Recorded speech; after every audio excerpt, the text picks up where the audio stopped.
प्रभृति श्रेष्ठ पुत्रों को देखकर जाम्बवती अधीर हो उठी।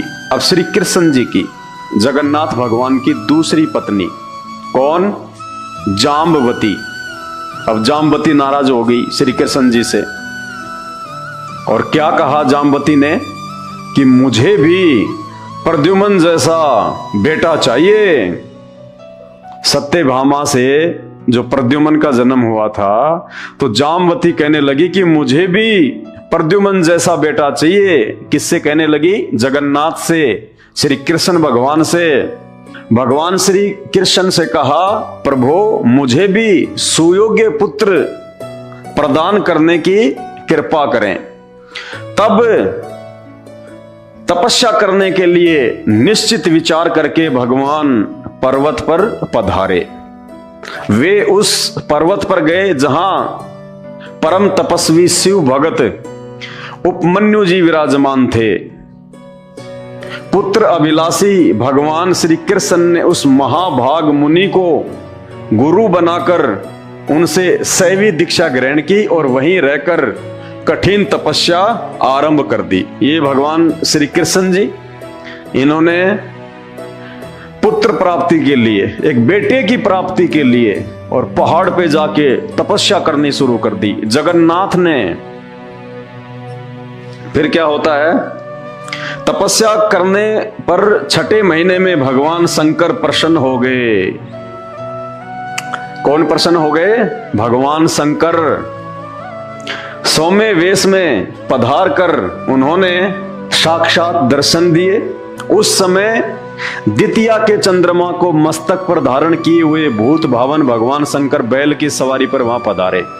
भगवान शंकर ने महामना श्री कृष्ण को संबोधित करते हुए कहा,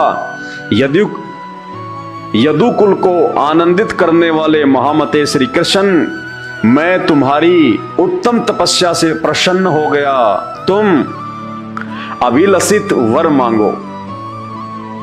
जगन्नाथ को कह रहे हैं शंकर जी कि तेरी तपस्या से मैं प्रसन्न हो गया, वरदान मांगो, भीख मांगो।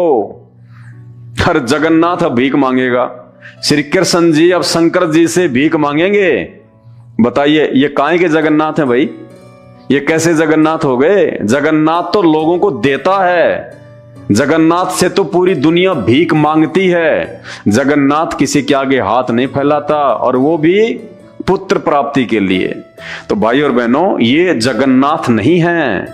जगन्नाथ की डेफिनेशन तो हमें आज तक इन नकली गुरुओं ने बताई नहीं, क्योंकि उनको खुद नहीं पता।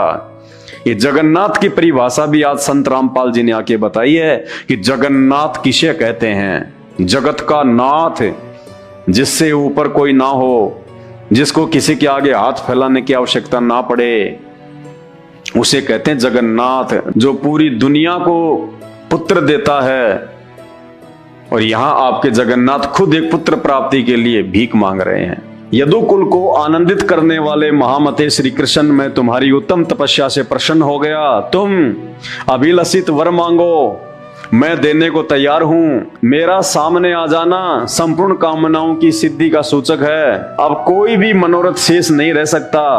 व्यास जी कहते हैं, अत्यंत प्रसन्न होकर सामने पधारे हुए उन भगवान शंकर को देखकर देवकी नंदन महाभाग श्री कृष्ण दंड की भांति उनके चरणों पर प्रेम पूर्वक पड़ गए। बताओ, जगन्नाथ और शंकर जी के पैरों में पड़ रहा है, दंडवत कर रहा है। अरे जगन्नाथ किसी के पैरों में नहीं पड़ता, दुनिया जगन्नाथ के पैरों में पड़ती है भाई। और जो दुनिया के पैरों में पड़ जाए, जो किसी और के पैरों में पड़ जाए पुत्र प्राप्ति के लिए, उसको जगन्नाथ नहीं कहा जा सकता। फिर मेघ के समान गंभीर वाणी से उन्होंने भगवान शंकर की स्तुति की, प्रार्थना करने लगे भगवान शंकर से हाथ जोड़ के। व्यास जी कहते हैं, भगवान श्री कृष्ण अपना मनोभाव व्यक्त कर रहे थे।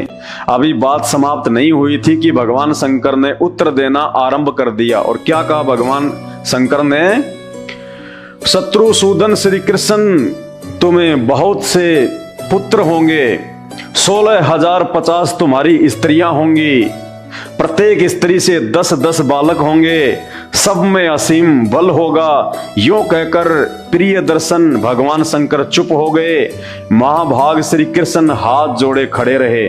जगन्नाथ हाथ जोड़ के खड़े रहे और शंकर जी उनको आशीर्वाद दे गए कि 16,000 तुम्हारी औरतें होंगी, हर एक औरत से तुम्हारे को 10-10 बलवान जो है वो पुत्र प्राप्त होंगे।